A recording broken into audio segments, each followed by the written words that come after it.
There you go, that's a track from Roachford, and it is Cuddly Toy, people, not on this show. Come and see what you would have won and all that on the conveyor belt. So we've got Jacob Anthiony with who's one of our chefs on our chef slot, and he's been talking about bread. This is part 3. Just if you didn't know, go and check the other videos and see what, you know what I mean. He's mental. Anyway, Stuart Howe's been on. He says, marvellous show, boys, marvellous show. There you go. That was great, that, mate. That was great, that. So, yeah. So I saw you cleaning up and everything. No one saw that because I took the video off. There you go. So, where are we up to now?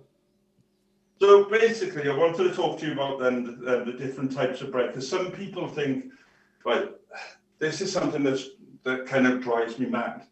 Okay? They think that bread is fattening. It is not fattening at all. It's basically, it's just a form of energy. It's a carbohydrate, right? So energy on its own isn't fattening. It's how you do what you do with it. Those people then who have, say, diabetes, I would recommend using, instead of instead of white bread, I'd recommend using whole grain bread. And the reason for that basically is, you know, that energy release I'm just talking about then. Yeah. It releases a lot slower from whole grain bread because it's still got the shell around it, basically, in the grains. They've got this little shell, all right? And what the difference between white bread and whole grain bread, okay, is that the white bread or the white flour in the bread goes through what we call a bleaching process, which basically takes that shell off the grain, then basically, and it only what's inside. Yeah. Whereas whole grain bread then still has that little shell. Then, if you imagine like a baked bean, right? Yeah. All the flour is a very, very, very, very tiny baked bean, and all you're doing when they take when they make white flour is they take the skin off it. Yeah. Basically, and take whatever's outside. Whole grain basically does what it says on the tin. It's the whole thing, basically. Cool. Yep. We've got that. Whole grain and white bread. And very good. Yeah, so brilliant for, well, I say much better for diabetics because you don't get that spike, basically, that spike then that you need insulin to control. Yeah. So I'm going to send you into like a diabetic coma, well, hopefully.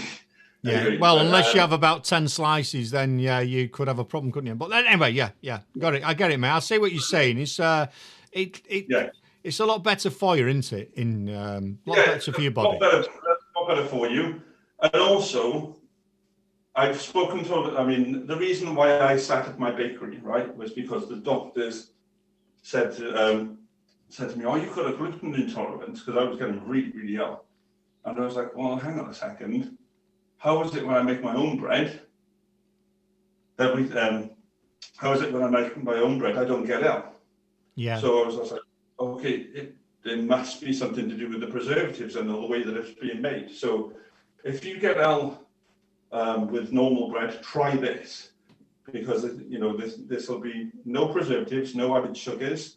What you'll find in commercial breads then as well, that loaf I just made there will make an 800-gram loaf. Yeah. You go to the shops, right, and you buy like a Mighty White or whatever it's like a Walton's. You'll still get an 800-gram loaf, but get this, it'll be about double the size. Why is that? Have a think about that. Yeah. And basically, the reason why that is goes through something that was introduced, I think, in the early 50s called the Chorley Wood process.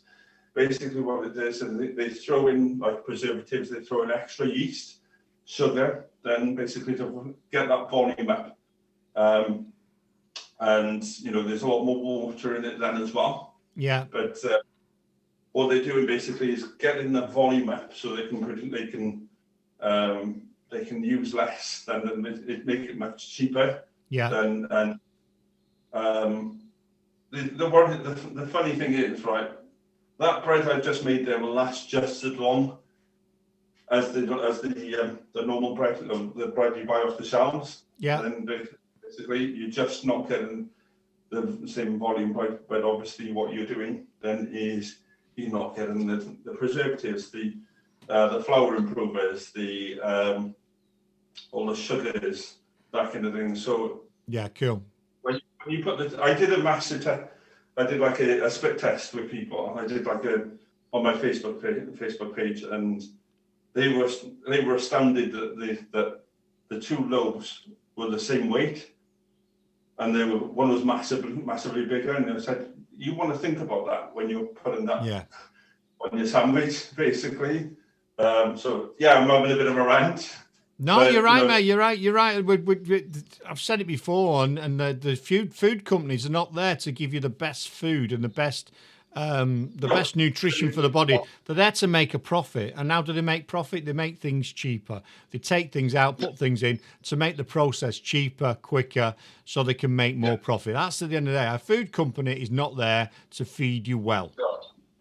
And the great thing with making bread, it's a really, really good way to boost your confidence, boost your self-esteem, get your kids involved then as well, and they can go, oh my God, I made a loaf of bread. And a lot of people think it's a lot more complex than it actually is. Yeah, it's just a bit of time, isn't it? Just a bit of time and follow.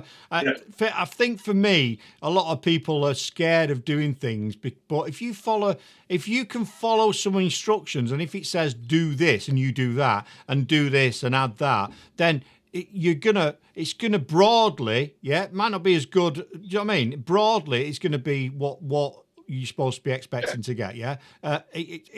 It just follow the instructions. You know, it doesn't change every time. It's all physics, isn't it? It's physics and chemistry all together. So it doesn't change. It'll only change if you do something different. Like, oh, well, I don't want to put any salt in because I don't like salt. Well, guess what you're going to do? You're going to ruin the loaf. Oh, I can't put any sugar in. You know what I mean? There's a rationale why some of that stuff's in there. Yeah, a little bit of history, bit of a history geek for you then as well. When you back in the old days when we had like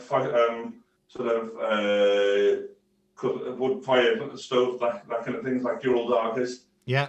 What happened? Do you know the term the upper crust? Basically, the upper class, that kind of thing. So upper class. Yeah. So what would happen is you would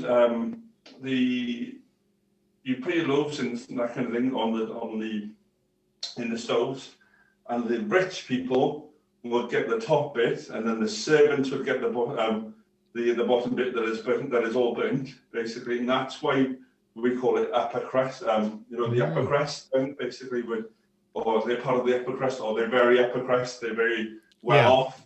Yeah, that's where that comes from. It's a bit of a cakey history for you there. Excellent. As well. Excellent. I mean, years ago, I remember people, and they still do it in certain countries now, don't they? They used to take their bread to the baker in a village. There was one oven in the village, and they all used to cook their own bread in the one oven, didn't they? You can still see where I was in our village, because I'm in an old mining village in South Wales. Yeah. And you can see them. Right up at the top of the hill. So I don't know why I'm pointing, because nobody can see. Well, they can on the video. We're videoing this, don't forget. But up on the. So there's quite a history of bread making. In actual fact, in our village, in our little area, then there must have been about 5 different bakeries, one in each small village. Yeah. So we didn't have these mass market things, and the old Hovis advert, that was actually quite realistic. People pushing loaves up on a basket on a bike, that kind of thing. So they'd be baking overnight. When I was baking bread, I would be doing overnight then, so I could deliver the next morning, so you have it ready for breakfast. Yeah, that kind of thing. So it's an education, but it's so simple, Kirk. It's just so simple. Have a go. We want people to have a go. Come on, let's make some bread. Let's make some Duggystone Radio bread, Jacob Anthiony style. And if you're not sure, if you missed it, we will be putting this out as a blog. The videos will be going out. You can go and check it, work it out. But it's been insightful again, sir. It's been insightful. And what I'll do, Kirk, is I'll put a picture of the finished loaf in the is it the breakfast group? No, put it in the Duggystone Radio group, please, sir. We'll put it in there, and I'll share it into Lazy Boys Breakfast. Yeah, do that. No problem. Yeah, I'll get that done, or I'll send it to you anyway, Excellent. and then you can wherever you want to. Then. Well, when all this nonsense finished, I'm coming over to Wales. I'm going to go see Stuart Howe, mither him to death, and then I'm going to come and sample your bread, and we might make some together.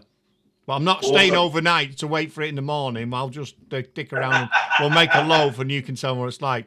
Anyway, exactly. I'm going to let you get on with your day and get on with whatever else you do for the day. It's been wonderful to have you on the show again for the chef slots. And I'll speak to you soon, my friend. Awesome. Have a great one. And you, mate. You take it easy, yeah? Thank you.